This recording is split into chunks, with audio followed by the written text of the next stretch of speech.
There comes a time when you start making little progress, then the little success in itself births a belief in your mind and reinforces that belief over time. And again, if you keep on keeping on, then over a period of time, over a while, a new belief system is born. If you go confidently in the direction of your dreams and endeavor to live the life which you have imagined, then you will meet success unexpected in common hours.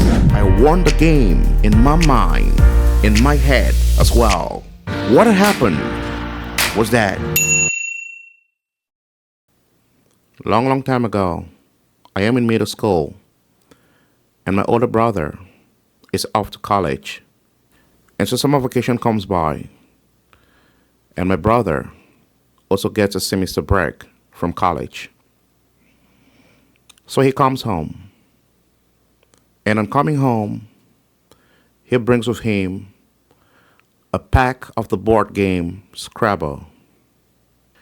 It's my very first time coming across the game. So he introduces me to the game, shows me the rules and all that. At this time, I am a voracious reader and I love words.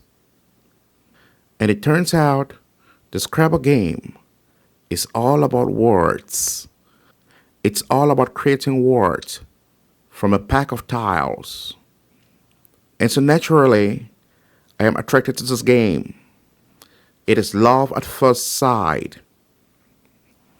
And so, my brother and I kick it off right away. We start playing this game. And we would play multiple rounds every single day and night. Remember, I'm on summer vacation and he's on a semester break. And so we both have enough time on our hands. We played from dawn to dusk and sometimes even through the night. But during this time, while we played, something strange was happening. And the strange thing was the fact that my brother was winning every game religiously to a point where it kind of felt like it was a tradition for him to win. And even though by virtue of our age gap and our academic gap, it kind of seemed as though it was normal for him to keep winning every game. I never for once thought of it as though it was destined for him to win while I lose. No, I'm a fighter at heart. And so, every day we played, every time we started a new game, I played to win. I put in my all into every game. And I strove at winning. And I believed I would win if only I tried hard enough. And tried hard I did. To the point where even when we weren't playing, I was getting ready for the next game. I was studying the Scrabble dictionary like a book, getting to know new words that I could easily use on the game. And so round after round, game after game, day after day, we played. And it must have been about 2 months in of us playing on a daily basis when something remarkable, unforgettable happened. And I remember this day so vividly, as though it was yesterday, even though it's been such a long time. But it was a Sunday, and we had just come back from church. This day was exceptional because habitually we had played on the balcony, but on this day it was raining heavily and it was stormy, so we couldn't be outside. And so we had played in our bedroom. And this day was one like no other. I strategized every step of the way, and God knows I gave it my all. And like you already guessed, that day I won. I won the game by 2 points. And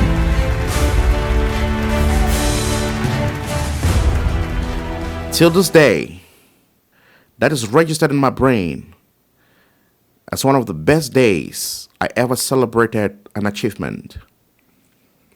Because the feeling was uncanny. It was pure joy. It felt like everything good in life combined. And I shouted, and I screamed, and I leaped for joy. As I remember my other siblings and my very, very beautiful mom rushing to the room to see what was happening.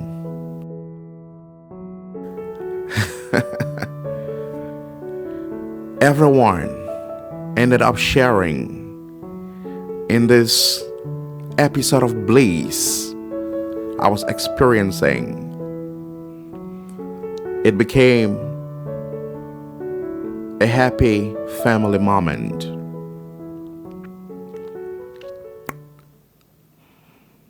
And so, that was a great, great moment. But something even more remarkably spectacular happened, which is why I'm here doing a video about it more than 2 decades after. And what had happened, and that has remained a great life lesson to me till this day, is that something shifted from that day on. Something shifted.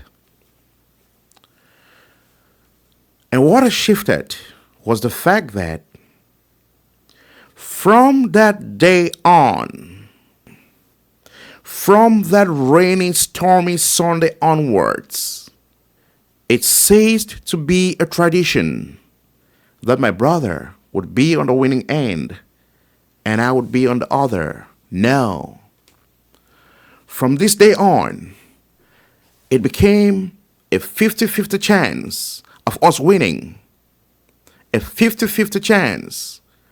We would play 10 games. He would win 5, I would win 5. He would win 6, I would win 4. I would win 7, he would win 3. He would win 7, I would win 3. And so, something had clearly happened from the day I won that first game. True enough, one could make the argument that by this time I'd been playing the game for months, and so I had definitely gained skills. That's true. But to go from a place of never winning, never, to a place of having a 50% chance of winning in every game you play cannot be tied to just skills. No. Because I didn't gain all those skills overnight. If it were all about skills, then it would take me a while after the first win to make little gradual wins over a period of time as I climb my way to the stage where winning is common. But no, it didn't take me no time. Like I said before, from that day, It became a situation where it was either my brother was winning or I was winning. It became a 50-50 situation on every game. And now I'm going to tell you what happened. And what had happened was that on that faithful Sunday, I didn't just win the game on the board. I won the game in my mind, in my head as well. What had happened was that there was a shift in belief. From that day on, from that first win, I understood that I too could win. And that was a change maker. A change in belief worked the miracle. And so, we see from this experience clearly that beliefs matter. And the difference between failing or succeeding at most things in life, money, relationships, career success, and a lot more, can be traced, can be tied to the belief systems we hold in these areas. Which is why self-help gurus, for the most part, emphasize on the importance of beliefs, the beliefs we hold. But now, here is the problem with most self-help gurus. The problem with most of these people is that they try to convince their clients that they can somehow magically alter the belief systems in their heads. Like, they could just sit at home, close their eyes, meditate for a couple minutes, and just like that, alter the belief systems in their brains. And nothing could be further from the truth. Nothing. Which is why most of the people who run to them hardly ever get out of them what they want. And the reason for that is because, for the most part, these people are putting the cart in front of the horse. How? Because belief systems do not precede actions or life experiences. No. They are a result of actions and experiences. So in my case, with the Scrabble game, you realize that there was only a change in belief system. There was only a shift in consciousness after I'd been putting in some work for about 2 months.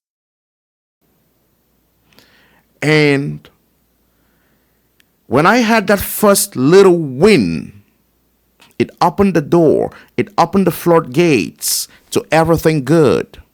In other words, the way you get to change a belief system is by taking little actions towards your desired direction or towards the lifestyle you actually want for yourself. And what happens is that as you take these little actions day in and day out, there comes a time when you start making little progress. Then the little success in itself buffs a belief in your mind and reinforces that belief over time. And again, if you keep on keeping on, then over a period of time, over a while, a new belief system is born that replaces the old belief system.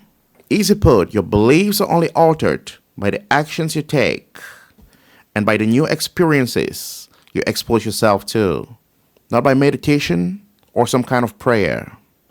And I love what Henry Thoreau said about this.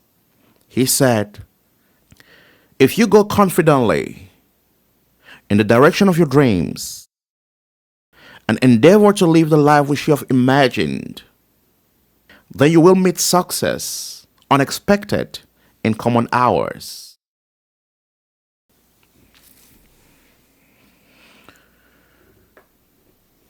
The power of beliefs. Beliefs make all the difference. Have a good one.